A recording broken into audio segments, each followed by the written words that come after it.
ఇలా లేయర్తో అరటికాయని తోలు తీసేసేయాలి, రిమూవ్ చేసుకోవాలి.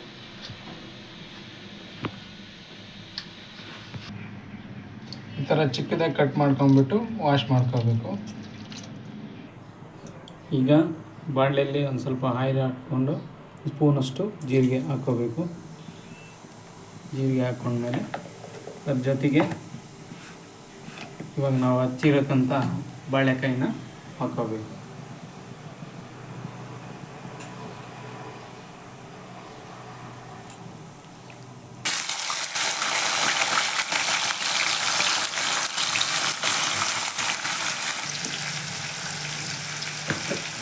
ಹಾಕ್ಕೊಂಡ್ಮೇಲೆ ಎಣ್ಣೆಯಲ್ಲಿ ಫ್ರೈ ಮಾಡ್ಕೊತ ರುಚಿಗೆ ತಕ್ಕಷ್ಟು ಸಾಲ್ಟ್ನ ಹಾಕ್ಕೋಬೇಕು.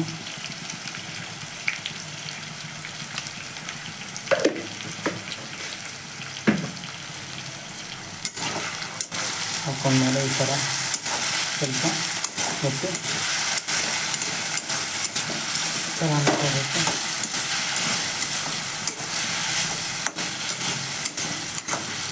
ಪೂರಿ ಬೇಗ ಇಟ್ಕೊಂಡ್ರೆ ಬೇಗ ಆಗುತ್ತೆ. ಚಿಕ್ಕದಾಗಿ ಕಟ್ ಮಾಡಿಕೊಂಡ್ರೆ ಈ ಥರ ಬೇಗ ಆಗಿಬಿಡುತ್ತೆ.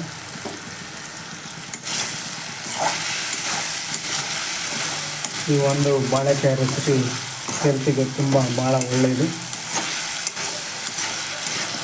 ಕಿಡ್ನಿಯಲ್ಲಿ ಸ್ಟೋನ್ ಇರೋರು ಕೂಡ ಬೇಗ ಕ್ಲಿಯರ್ ಮಾಡುತ್ತೆ.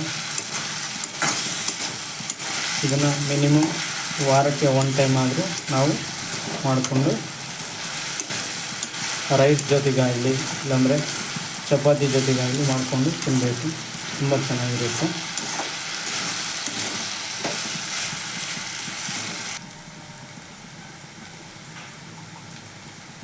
ಸಾಲ್ಟ್ ಹಾಕ್ಕೊಂಡಾಯ್ತಲ್ವ, ಅದರ ಜೊತೆಗೆ ಒಂದು ಸ್ವಲ್ಪ ಟರ್ಮರಿಕ್ ಪೌಡ್ರು, ಒಂದು ಸ್ವಲ್ಪ ರೆಡ್ ಚಿಲ್ಲಿ ಪೌಡರು ಹಾಕ್ಕೊಂಡು ಆ್ಯಡ್ ಮಾಡ್ಕೋಬೇಕು.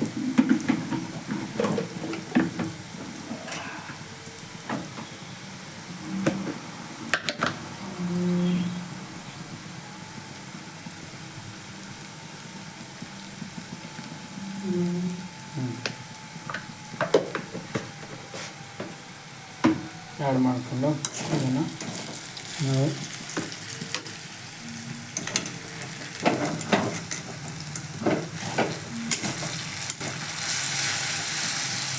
ಈ ಥರ ಸಿಮ್ಮಲ್ಲಿ ಇಟ್ಕೋಬೇಕು. ಒಂದು ಸ್ವಲ್ಪ ಆಫ್ಟರ್ 5 ಮಿನಿಟ್ಸ್ ಆದಮೇಲೆ ನಾವು ಈ ಥರ ರೋಸ್ಟೆಡ್ ಮಾಡ್ಕೊಂಡಿದ್ದೀವಿ. ಇವಾಗ ಬಾಳೆಕಾಯಿ ಕರಿ ರೆಡಿ. ಇವಾಗ ಈ ಥರ ಬಾಳೆಕಾಯಿ ಕರಿ ರೆಡಿ ಮಾಡ್ಕೊಂಡಿದ್ದೀವಿ. ಹಾಟ್ ರೈಸಲ್ಲಿ ಇಸ್ಕಿದ ಅವರೆಕಾಳು ಸಾಂಬಾರು ಜೊತೆಗೆ ಬಾಳೆಕಾಯಿ ಕರಿ. ಒಂದು ಸರಿ ನಾವು ಇದನ್ನು ಟೇಸ್ಟ್ ನೋಡೋಣ. ಬಾಳೆಕಾಯಿ ಕರಿ, ವಾವ್, ಸೂಪರ್ ರೀ, ತುಂಬ ಅದ್ಭುತವಾಗಿದೆ, ತುಂಬ ಚೆನ್ನಾಗಿದೆ. ನೀವು ಕೂಡ ನಿಮ್ಮ ಮನೆಯಲ್ಲಿ ಒಂದು ಸರಿ ಟ್ರೈ ಮಾಡಿಬಿಟ್ಟು ನಮ್ಮ ವಿಡಿಯೋನ ವಾಚ್ ಮಾಡೋಕ್ಕೆ ತುಂಬ ಥ್ಯಾಂಕ್ಸ್. ದಯವಿಟ್ಟು ಸಬ್ಸ್ಕ್ರೈಬ್ ಮಾಡಿ, ಲೈಕ್ ಮಾಡಿ, ಶೇರ್ ಮಾಡಿ. Thank you so much for watching this video.